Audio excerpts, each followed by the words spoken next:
Bueno, empezamos con urolitiasis, capítulo 3. Hay varias clasificaciones o de lo que está compuesto, lo que son los cálculos. Tenemos oxalato cálcico, que es el más frecuente, fosfato cálcico, no cálcico, cistinas, que son los aminoácidos esenciales, ácido úrico, uratos y xantomas. Estos vienen de origen purínico, o sea, por comer muchas purinas. Se dice que estos, ya el oxalato cálcico, el fosfato cálcico, el no cálcico y la cistina, se da en el tercer piso, o sea, a los 30 años, y recidiva el 40%, hace su aparición cada 2 a 3 años. El único que se da en menos de 30 años sería el de ácido úrico, uratos y xantomas. En las manifestaciones clínicas y manejo agudo tenemos que haber dolor, que es el síntoma principal patognomónico y más frecuente.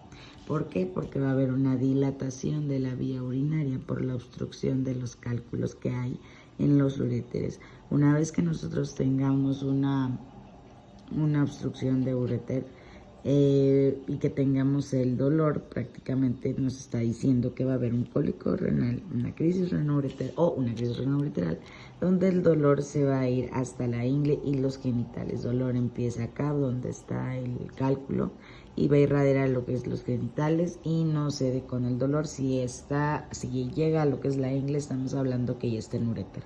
Si tenemos uno en la vejiga, lo que vamos a tener es un síndrome irritativo, que es de poliacuria, disuria y teneso. Bueno, cuando tengamos un dolor en lo que es la ingle, vamos a tener síntomas como náuseas, como vómitos, como diaforesis, sudor, diaforesis. Y también hay otros que nos van a dar hasta de venado, que se llama litiasis coraliforme. ¿Quiénes dan esta litiasis coraliforme? La estrubita, cistina y ácido úrico. Son cálculos enormes que forman prácticamente la forma del riñón, de la nefrona y todo eso. Bueno, de lo que está dentro del riñón van a formar astas de venado, porque pues así está. Y la diferencia es que aquí no va a haber cólicos ureterales ni dolor. Simplemente se puede presentar como una infección del tracto urinario de repetición y puede llegar a una, con hematuria, leucocituria, y puede llegar a una, ¿cómo se llama esta onda? Espera, Fer, ahí le cortas, ¿cómo se llama? Insuficiencia, otra vez.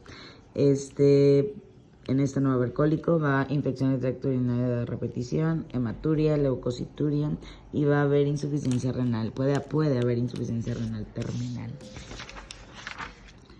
Y bueno, en el diagnóstico todo lo que pongo es del libro, no es nada mío. Entonces, tenemos el diagnóstico. El diagnóstico lo vamos a hacer por la orina, que va a haber hematuria, leucocituria y visualizando los cristales. Los de oxalato tenemos dos, el dihidratado y el monohidratado. El dihidratado se ven como si fuera una pequeña piramidita y el monohidratado va a ser como de esta formita un poquito más alargada, pero la neta en lo real no se ve así como lo menciona en el libro, se ve como así. No sé por qué lo ponen así, pero bueno. Brushita te da como una forma de abanico y lo representan así. Yo puse 2 abanicos y dicen que esto es un abanico y pues está bien. El ácido úrico es como un conglomerado de cristales. Y como es un conglomerado de cristales, se parece mucho a pero si se dan cuenta hay como varias diagonales. En no, en todo está junto, así como. Entonces, erestrubita es fosfato amónico magnésico. ¿Por qué se da esto? Se da por gérmenes urealíticos y le puse RI porque parece una tumba. Entonces, se dice que estos cristales van a tener forma de ataúd. Yo no sé dibujar, pero pues por ahí hay un dibujito ahí de ataúd y pues cómo se ve el cálculo literal en forma de ataúd.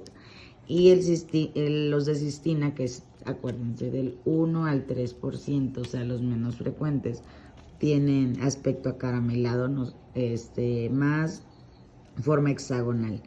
Puede tener en forma de prismas o en forma de láminas. Son cristales hexagonales. ¿Cómo se pueden acordar de que son los cristales hexagonales? Porque cis me recuerda a six y six es 6, entonces son 6 lados.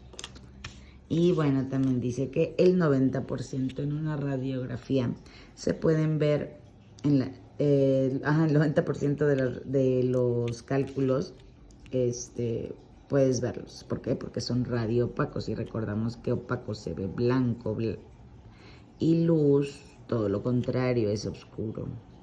¿Ok? Entonces esto es radiopaco y este es radiolúcido.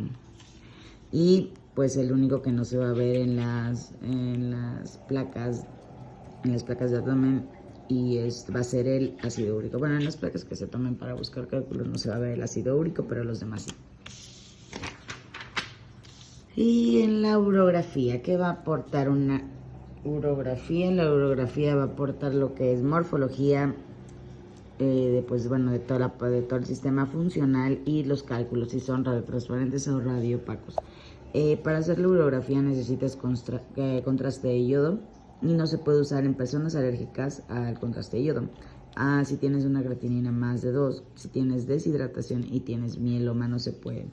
Entonces, por lo consiguiente, por tantos efectos secundarios, ha sido reemplazada por lo que es la ataque helicoidal. Pero en una embarazada y en un niño no se va a dar ataque helicoidal, se va a dar USG urinario. Y bueno, en el tratamiento, este es el de elección para, el USG urinario es de elección para embarazadas y niños. En el tratamiento vamos a, para el dolor agudo, pues puede llevar a una urgencia, pero bueno, mientras no usamos inhibidores de prostaglandinas y espasmolíticos y todos los medicamentos que bajen la presión intraureteral, porque recordamos que es lo que hace como todos los síntomas. El dolor agudo pues, puede llevar a lo que es a una urgencia y hospitalización cuando hay una obstrucción grave, cuando hay una litiasis de más de 10 milímetros se considera ya urgencia y grave, más de 38 grados de fiebre y dolor que incrementa casi que el triple. Y cuando hay un riñón único, antecedente de riñón único y diabetes mellitus por ser inmunocomprometidos. En la evaluación podemos dividirlo como que es el tratamiento ya de las litiasis, que ya no se puede hacer nada, y el tratamiento preventivo. Destacan aquí lo que es litiasis cálcica. La litiasis cálcica menciona que está compuesto por oxalato o por fosfato. En la úrica se da prácticamente por hemopatías, por gota clásica, por medicamentos, por cosas del sistema gástrico y por el exceso de purinas.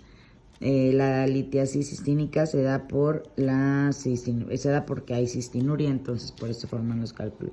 La litiasis infecciosa ya hemos visto que es por estrubita y porque los organismos que crean los cálculos son productores de ureasa, o sea, alcalinizan la orina.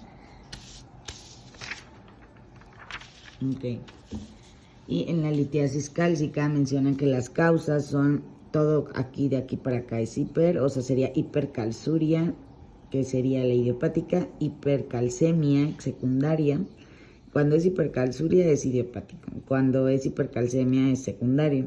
Uricosuria, oxaluria, cuando hay hipocitraturia y acidosis tubular renal distal. Okay. En la litiasis cálcica idiopática tenemos litiasis ya sea cálcica, y menciona otras, pero que no son de importancia. Las cálcicas pues son de oxalato y fosfato, el 70-80%.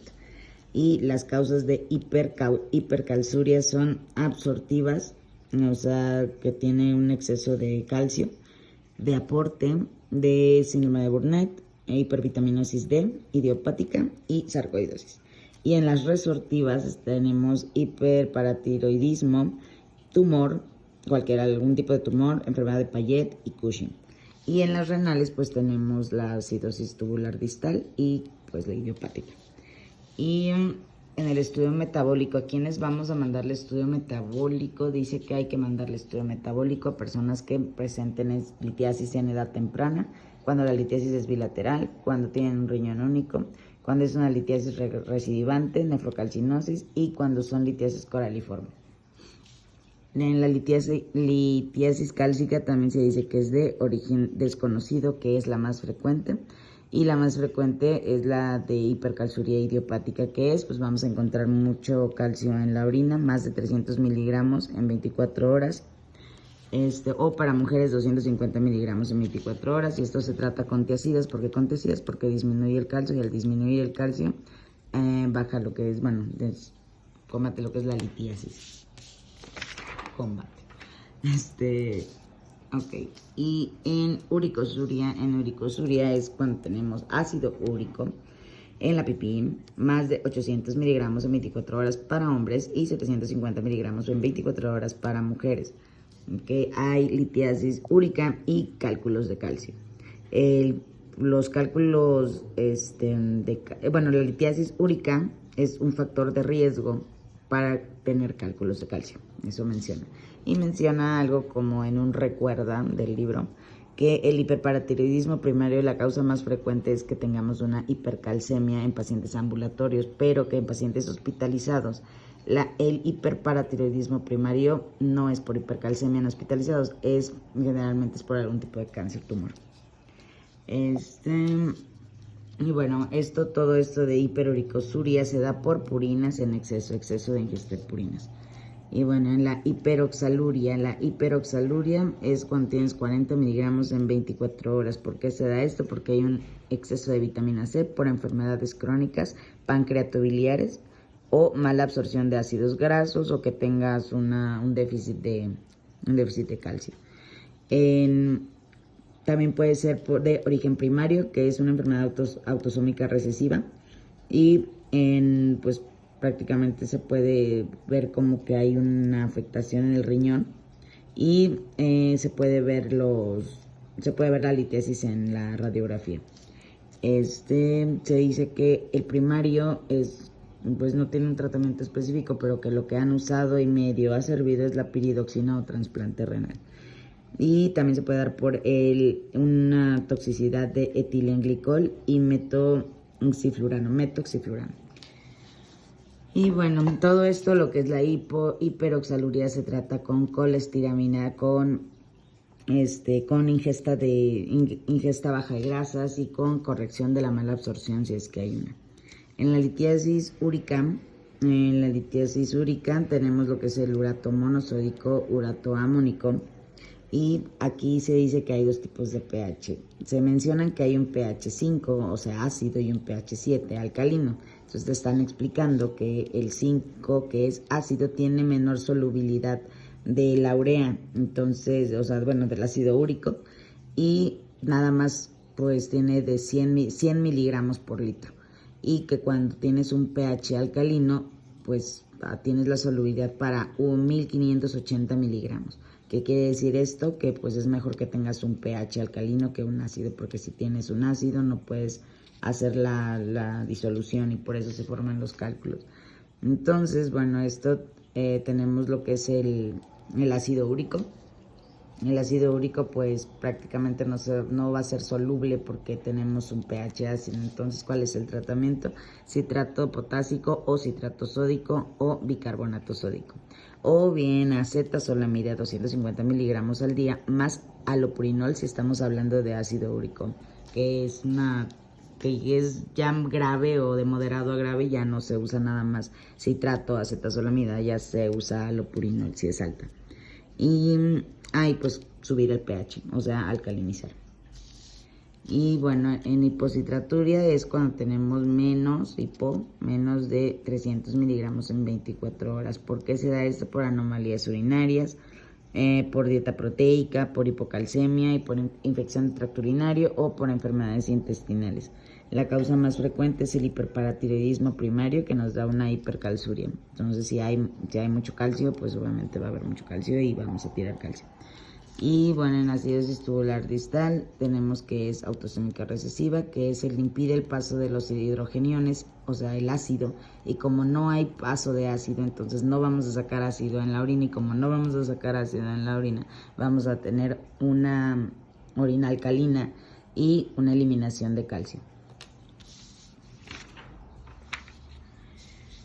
Y en la litiasis cistínica tenemos que es por cistinuria, es autosómica recesiva, vamos a encontrar de 100 a 600 miligramos al día. El defecto de esto va a estar en el intestino o en el túbulo proximal. Ahí como pues no va a dejar que se absorba lo que es la cistina, entonces por eso.